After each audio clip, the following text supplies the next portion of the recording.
علماء کیا ہیں؟ شارٹ ہیں. ویسے تو علماء بہت ہیں مگر پبلک سے جن کا تعلق ہے, جو پبلک کو ٹائم دیں, ویسے علماء مارکیٹ سے شارٹ ہیں. تبھی ایک آدمی پر بوجھ آ جاتا ہے سارا. یہ چند ایک, ابھی میں پنڈی گیا ہوں, راول پنڈی, وہاں ایک بڑے عالم سے ملاقات ہوئی. وہ ڈپریشن کی گولیاں کھا رہے تھے, اب تو چھوڑ دی انہوں نے. کہتے ہیں کہ یہ ٹیلی فون کی وجہ سے مسلسل کال, وہ بہت کام کر رہے ہیں ماشاءاللہ, وہ مفتی ہیں بڑے. تو کہہ رہے ہیں بہت میں نے لوگوں کو مسائل بتائے, فون پہ ہر وقت فون واٹس ایپ, تو میرا دماغ کیا ہو گیا خراب. باقاعدہ نفسیاتی ڈاکٹر سے علاج کرایا انہوں نے. تو میری بھی بہت ساری کالز آ رہی تھی, تو انہوں نے مجھے کہا کہ یہ جتنی کالز آ رہی ہیں اور آپ دیکھ رہے ہیں نا, جب آپ کا دماغ خراب ہوگا نا تو یہ عقیدت والے آپ کو علاج کے لیے 5,000 روپے بھی نہیں دیں گے. ٹھیک ہے, کوئی عیادت کے لیے بھی نہیں آئے گا کہ مفتی صاحب ہماری اتنی خدمت کرتے تھے اور ان کی سیٹنگ کیا ہو گئی ہے, خدمت کرتے کرتے آؤٹ ہو گئی ہے, تو چلو جاؤ پوچھو کس حال میں. فون کریں گے, جب نہیں اٹھائیں گے تو کہیں چلو کوئی طبیعت خراب ہوگی. پتہ چلے گا جی طبیعت خراب ہے, چلو اللہ شفا عطا فرمائے. تو انہوں نے کہا اس لیے پہلے اپنا دماغ ہے, قوم کی خدمت, کیونکہ یہ سیٹنگ پہ ہوگا تو خدمت بھی ہوگی. دماغ کی سیٹنگ آؤٹ ہو گئی تو خدمت گئی لینے. تو اس لیے اپنے دماغ کو خود محفوظ رکھنا پڑتا ہے. خوش مزاج انسان جو ہوتا ہے وہ ہر کام اچھی طرح سے کر لیتا ہے, اور ایک دفعہ طبیعت میں چڑچڑاپن پیدا ہو گیا اور جھنجھلانے لگی طبیعت, تو کسی کام کا نہیں رہتا. پھر ذرا سی بات پہ جھنجھلاتا ہے اور الٹی پھینکتا ہے. اور یہ میں آپ حضرات کو بھی ایک بات عرض کر رہا ہوں آپ کے سامنے بھی, یہ بھی دین کی ایک بات ہے, اس کو بھی بیان کا حصہ سمجھیں کہ سب سے زیادہ فوکس انسان کو اپنے دماغ کو کرنا چاہیے کہ میرا دماغ سکون میں رہے. یہ یاد رکھو, ہر جسمانی بیماری کا علاج ہے. دماغ کی سیٹنگ جب ایک دفعہ آؤٹ ہوتی ہے تو وہ دوبارہ لائن پہ نہیں آتا. میں نے نفسیاتی مریض کبھی بھی مکمل ٹھیک ہوتے ہوئے نہیں دیکھے کہ پورا صحیح ہو گیا ہو. یہ بہت اہم بات ہے, اس کو نوٹ کر لیں. جو ذہنی مریض ایک دفعہ بن گیا, شاید لاکھوں میں کوئی ایک صحیح ہو جاتا ہے. اگر وہ صحیح بھی ہوتا ہے تو پورا صحیح نہیں ہوتا, تھوڑا سا پاگل رہتا ہے وہ. اور آپ دوسری یہ بات نوٹ کر لیں کہ پاگل تھوڑا بھی بہت ہوتا ہے. یہ بہت ہے, آپ اس کو مذاق نہ سمجھیں, یہ دین کا حصہ ہے یہ باتیں. پاگل تھوڑا سا بھی, بولو بھائی, بہت ہوتا ہے. پاگل میں تھوڑا بوڑا نہیں ہوتا. ٹھیک, جو تھوڑا سا پاگل ہے وہ تھوڑا سا نہیں ہے, وہ کسی بھی وقت کچھ بھی کہہ دے گا. تو اس لیے سب سے زیادہ حفاظت کس چیز کی کرنی ہے؟ دماغ کی. تو میں آپ کو 2 چیزیں بتاتا ہوں جن کو اگر آپ ذہن میں رکھیں گے نا تو انشاءاللہ دماغ, یعنی جن چیزوں پر عمل کریں گے دماغ سیٹ رہے گا. نمبر 1, نیند میں کبھی کمی نہ ہونے دو. نہیں آ رہی بات یار بھائی, نیند کیا کرنی ہے؟ ایسی کی تیسی, جو مرضی کام اہم سے اہم رہ جائے, پہلے کیا ہے؟ نیند مکمل ہو. پہلے کیا کرنا ہے؟ نیند. نیند آ رہی ہے, تھکا ہوا دماغ, سارے کام ایک طرف, پہلے سوؤں گا میں, جاؤ جو مرضی ہوگا. بھائی وہ شادی میں جانا تھا, وہ ولیمے میں جانا تھا, وہ کیا کہتا رہے, ہم نے پہلے کیا کرنا ہے؟ کیونکہ نیند کی سیٹنگ آؤٹ ہو جائے نا تو بس دماغ گیا, دماغ کہاں جائے گا؟ میں نے اپنی زندگی میں کئی لوگ اسٹریس اور ڈپریشن کے مریض دیکھے ہیں جو نیند پوری نہیں کرتے تھے. نیند اتنی صحت کے لیے ضروری ہے کہ روٹی اور پانی اتنا ضروری نہیں ہے. بھوک, اگر دیکھو نیند سے بڑھ کر کوئی چیز ہوتی نا تو اللہ تعالیٰ رمضان میں ہمیں کہتے ہیں نیند پوری نہ کرو, روٹی کھاتے رہو. اللہ نے روٹی پانی چھڑوا دی. اللہ کو پتا ہے کہ جتنا مرضی بھوکا پیاسا رہو گے, جب کھاؤ گے تو ریکوری ہو جائے گی. کوئی 3 دن بھی بھوکا پیاسا رہے نا, جسم کو کوئی نقصان نہیں ہے. جب کھائے گا تو دوبارہ فٹ فاٹ ویسے کا ویسا ہی ہو جائے گا. لوگ 1 ہفتہ بھی بھوکا پیاسا رہتے ہیں, کوئی بیماری پیدا نہیں ہوتی. کمزوری ہوتی ہے وقتی, جب کھائیں گے پیئیں گے دوبارہ فریش ہو جائیں گے. دیکھو نا رمضان میں سارا دن بھوکا پیاسا رہتے ہیں, جیسے ہی افطاری کا وقت آتا ہے 2 پکوڑے گئے پیٹ میں اور کمر ایک دم فٹ فاٹ سیدھی ہے, ایسے پریڈ کرتے ہوئے نماز کے لیے آ رہے ہوتے ہیں. تو وہ رات کو نہ بھی کھائے نا, صبح کھائیں گے تو یہ ایسے ہی ہو جائیں گے. کھانے سے بیمار ہوتا ہے, بھوکا رہنے سے بیمار نہیں ہوتا. لوگ کھانے کو فوکس کرتے ہیں صحت میں, نیند کو فوکس نہیں کرتے.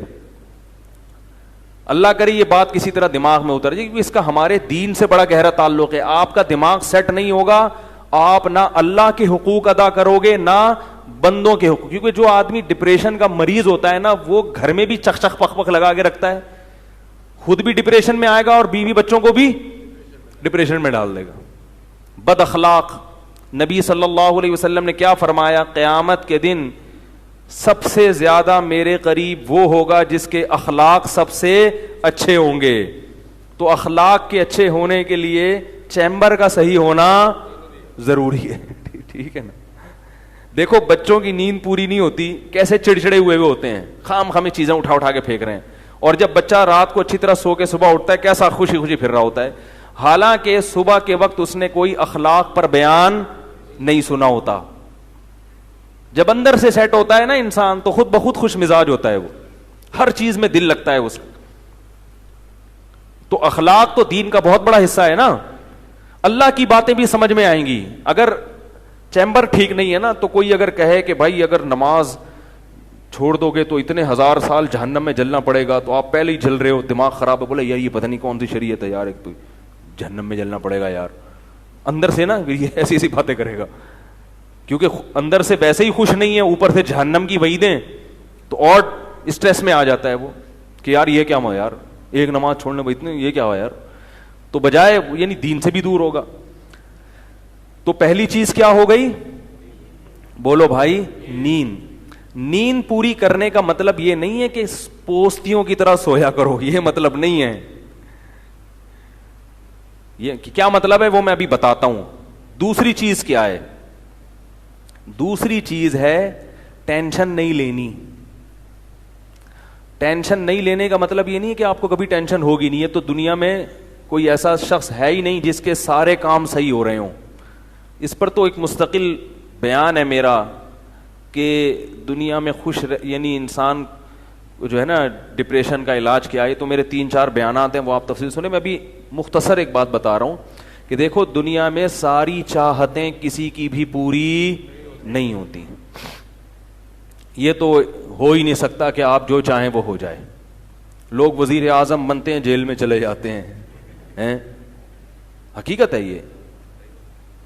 کہاں کہاں انسان پہنچتا ہے, پھانسی کے پھندوں پہ لٹک جاتے ہیں, اور معلوم نہیں کیا کیا ہوتا ہے. تو ساری چاہتیں نہیں پوری ہونے والی ہیں آپ کی. تو اب حل کیا ہے اس کا کہ بھئی ہر خواہش پوری کرو, یہ تو ہو نہیں سکتا. تو بھئی سمجھوتا کر لو. کیا خیال ہے, جب بھی کوئی مصیبت آئے پہلے تو کوشش کرو مصیبت نہ آئے. اپنی حماقتوں ایسی کام نہ کرو جس سے ٹینشن والا معاملہ پیدا ہو. میں نے بتایا تھا نا جمعے کے بیان میں, لڑکیوں سے دوستی لگانا, یہ چیزیں آپ کی ٹینشن میں اضافہ کریں گی, کمی نہیں کریں گی. حقیقت ہے یہ. تو یہ چرس پی رہا ہے, چرسیوں میں اٹھ رہا بیٹھ رہا ہے, چرس پینے سے ٹینشن بڑھتی ہے, کم نہیں ہوتی. جب نہیں ملے گی تو پاگل ہوگا نا. تو وہ کام, ایسے کام کرنا جس سے آپ غریب آدمی ہو لیکن رہنا آپ نے مالداروں کے علاقے میں شروع کر دیا, اس سے ٹینشن بڑھے گی, احساس کمتری کا شکار ہو جاؤ گے. یار اس کے پاس بھی گاڑی, یار اس کے پاس کرولا, میرے پاس رکشا, خام خواہ. تو آپ کو چاہیے تھا کہ جب آپ رکشا ہے تو ایسے علاقے میں جاؤ جہاں سب کے پاس کیا ہے, رکشا ہے. دکان پکوڑوں کی ہے اور سوچیں کروڑوں کی. یہ خام خواہ میں لوگ ٹینشن میں آئے ہوئے ہیں. میں نے ڈیفنس کے لوگوں کو بھی ٹینشن میں دیکھا ہے. 1000 گز کا بنگلہ ہے, کروڑوں روپے کما رہے ہیں, مگر ٹینشن میں. یہ میں ہوائی باتیں نہیں کر رہا. لوگ آتے ہیں کیوں ٹینشن میں کہ پڑوسی کے پاس اس سے بھی زیادہ ہے. تو یہ ٹینشنیں قدرت کی طرف سے نہیں ہیں, یہ آپ کی اپنی پالی ہوئی ہیں. تو حدیث میں نبی صلی اللہ علیہ وسلم نے فرمایا, دنیا میں ہمیشہ اپنے سے کمتر کو دیکھو. یار میرے پاس رکشا ہے اور فلاں آدمی قسطوں پہ بھی رکشا خریدنے کی صلاحیت نہیں رکھتا. سڑکوں پہ, فٹ پاتھوں پہ پڑے ہوئے ہیں. 3-4 دن پہلے صدر گیا میں تو دیکھا فٹ پاتھ پہ لوگ پڑے ہوئے ہیں. میں نے کہا یار یہ بھی لوگ ہیں, نہ گھر ہے نہ بال بچے. ایک کنوارے کا فون آیا, ایسے جیسے وہ نہیں ہوتی کیا بولوں میں, ایسے طنز کر رہا تھا, کہہ رہے یار کوئی رشتہ ہی نہیں دیتا, یہ زندگی کوئی زندگی ہے. تو میں نے سوچا, میں نے کہا دیکھو وہ جو صدر میں فٹ پاتھ پہ پڑے ہوئے ہیں نا, ان کو کوئی دے گا رشتہ؟ میں نے کہا تمہیں ابا نے گھر میں رکھا ہوا ہے, روٹی پانی پنکھا سب مل رہا ہے, دعا کرتے ہیں اللہ کوئی انتظام کر دے. نہیں کر رہے تو ان لوگوں کو دیکھو جن کو روٹی پانی بھی نہیں مل رہا. تو اپنے سے کمتر کو دیکھا جائے دنیا کے معاملے میں, اس سے آپ احساس کمتری کا شکار نہیں ہوں گے. تو ٹینشن ختم کرنے کی ایک بہت بڑی ذریعہ یہ ہے کہ اگر پھر بھی کوئی مصیبت آ گئی تو تقدیر کا سوچا جائے کہ جو چیز مقدر میں ہے وہ ٹل نہیں سکتی. اور دنیا مسافر خانہ ہے, یہاں اگر ٹینشن ہے تو وہ بھی عارضی, یہاں کی خوشی بھی عارضی. ایک آدمی کے بچے بچھڑ گئے, طلاق ہوئی میاں بیوی میں, بیوی بچوں کو لے گئے فرار. اب وہ میرے پاس آیا, ایسے بیچارہ, ظاہر ہے بچے تو یاد آتے ہیں, ایسے اس کی حالت خراب, اسٹریس. تو میں نے کہا کیس کرو عدالت میں. کہہ رہے عدالت میں کیس سے کوئی فائدہ نہیں ہے, نہیں ملیں گے بچے. بہت میں نے حل بتائے, یہ کر لو, تمام حل ناکام. میں نے کہا پھر یوں کرو. کیا کرو؟ مٹی ڈال. میں نے کہا ڈاکٹر عافیہ صدیقہ کا سوچو, وہ عورت ہے, جیل میں ہے, اپنے بچوں سے دور ہے, مزید اولاد بھی نہیں ہو سکتے اس کے. تو میں نے کہا تمہارا اگر تمہیں جیل میں ڈال دیا جائے نا ابھی, تو تم کہو گے چلو بچے نہ ملیں لیکن جیل سے تو باہر آؤں, یہی سوچو گے نا. اس کا سوچو کہ وہ ایک عورت ذات ہے, کئی سالوں سے جیل کے اندر پڑی ہوئی ہے, اور عورت کے لیے بچوں سے جدائی وہ بہت زیادہ مشکل ہے, مرد تو برداشت کر لیتا ہے. تو میں نے کہا اب جو چیز بس میں نہیں ہے اس پہ غم کرنا فضول, مٹی ڈالو ایسے, اور شادی کرو اور مزید نئے بچے پیدا کرو. جب ادھر دوسری اولاد آئے گی تو ادھر سے ذہن آپ کا ہٹ جائے گا. کہتا ہے لوگ تانے دیں گے, بچوں کو بھول گیا. میں نے کہا لوگوں کے پاس فالتو ٹائم بہت ہے, ٹھیک ہے نا, وہ تانے دیتے رہیں گے, لوگوں کے تانوں کی پرواہ مت. جب ایک چیز آپ کے بس میں نہیں ہے تو اس پہ سوچنا کیسا. یہ بھی ایک بہت بڑا نسخہ ہے سکون کا کہ جو چیز آپ کے اختیار میں نہیں ہے اس کے بارے میں سوچنا بند کر دو. دیکھو نوح علیہ الصلاۃ والسلام اپنے بیٹے کی ساری زندگی تربیت کرتے رہے مگر وہ کافر نکلا. آخری وقت میں نوح علیہ السلام کو اپنے بیٹے پر کتنا پیار آیا کہ میری کشتی میں سوار ہو جا. بیٹا کہتا ہے سآوی الی جبل یعصمنی من الماء, میں پہاڑ پہ چڑھ جاؤں گا جو مجھے پانی سے بچا لے گا. پیغمبر کو اپنی اولاد سے بہت محبت ہوتی ہے, بہت زیادہ ہے, جیسے یعقوب علیہ السلام کو تھی نا اپنے بیٹے سے. کتنا درد ہوگا اس وقت نوح علیہ السلام کے دل میں, کیسے تڑپ رہے ہوں گے. لیکن بیٹا باز نہ آیا. وحال بینہم الموج فکان من المغرقین, ایک موج آئی اور اس کو غرق کر دیا.